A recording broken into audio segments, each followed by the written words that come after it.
მოგესალმებით მეგობრებო, მინდა ჩემი აზრი გამოვთქვა საქართველოში მიმდინარე მოვლენებზე, ნამდვილად მივესალმები და წინ გადადგმული ნაბიჯია. როდესაც ქალბატონი სალომე ზურაბიშვილი პარტიებს შეხვდა, ესაუბრა, კარგი იყო, რა თქმა უნდა, რომ იქ დავინახე თამარ ჩერგოლოიშვილი, ანუ ფედერალები, ნამდვილად მისასალმებელია, რომ სხვა პარტიაც მიიწვია, მაგრამ ჩემი მოგზალებული აზრია, ეს უნდა გაიშალოს და უნდა გახდეს მუდმივი მოქმედი. ანუ ყოველ დღე უნდა იყოს ეს შეხვედრები, ისე სწრაფად ვითარდება მოვლენები, საქართველო იქნება, იგი თუ ევროპა იქნება, თუ მსოფლიო იქნება, რომ ჩვენ ამას ფეხი უნდა აუწყოთ და ვისურვებდი თუ იქ მივიწვევთ ყველა პარტიას, აბსოლუტურად ყველა პარტია, ვინც აღიარებს, რომ ეს არჩევნები იყო გაყალბებული და პოლიტიკური კრიზისიდან გამოსვლა მხოლოდ და მხოლოდ ახალი არჩევნებია, სხვა ფორმას მსოფლიო არ ცნობს პოლიტიკური კრიზისიდან გამოსვლისას და არ იცნობს.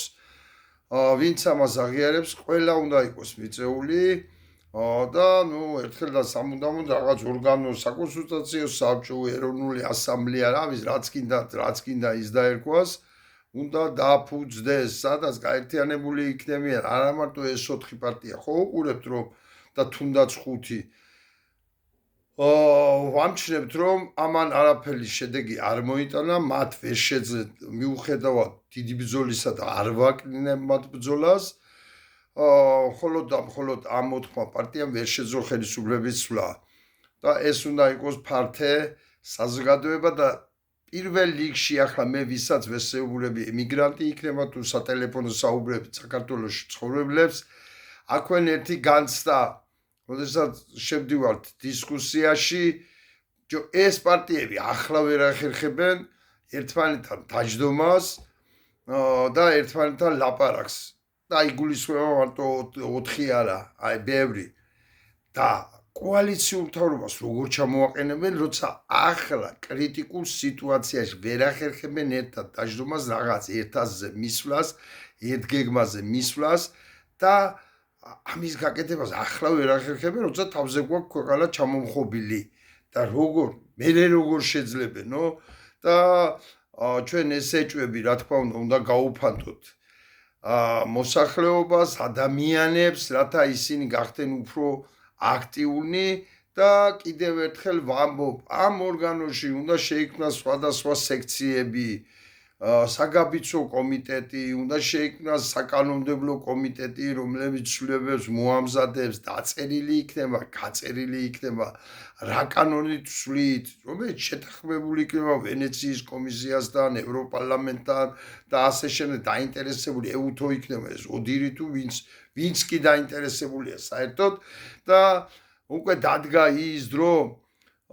რომ დავანახოთ იგივე ევროპელებს, დავანახოთ იგივე ამერიკელებს, რომ აქ პოლიტიკური ძალები მომწიფებულია, მზად არიან ხელისუფლების გადასაბარებლად, თორემ ამასაც ეჭვით უყურებენ, ასე თუ ისე რაღაც ინფორმაციებს ნამდვილად ვფლობ, რაღაც ინფორმაციებს ნამდვილად ვიპოვებ და ამასაც ეჭვით უყურებენ ისინი და ვერ უყურებენ მზაობას, რომ იქ პოლიტიკური ძალები მზად არიან ხელისუფლების გადაბარებისთვის, მზად არიან ურთიერთდათმობისთვის, მიტევებისთვის და ერთად ქვეყნის მართვისთვის,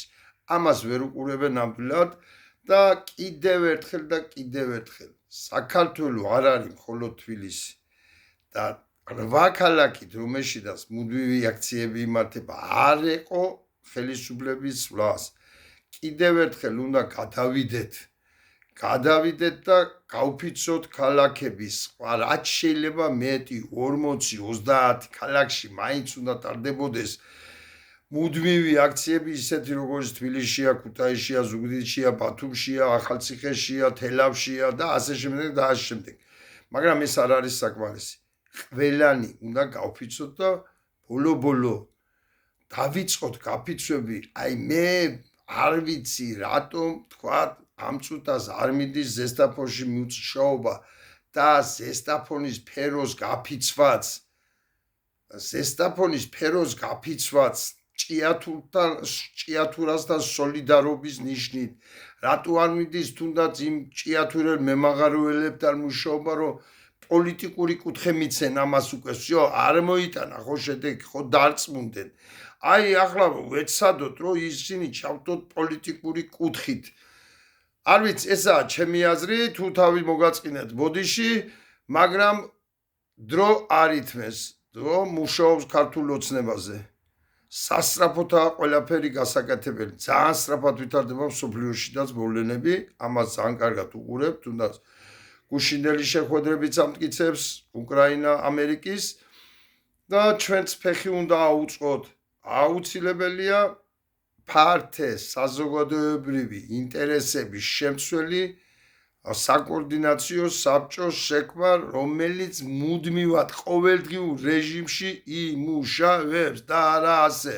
კვირაში ერთხელ პრეზიდენტის პარლამენტთან იმგენთან ოპოზიციასთან შეხვედრა არა ასე მუდმივ მოქმედი მადლობთ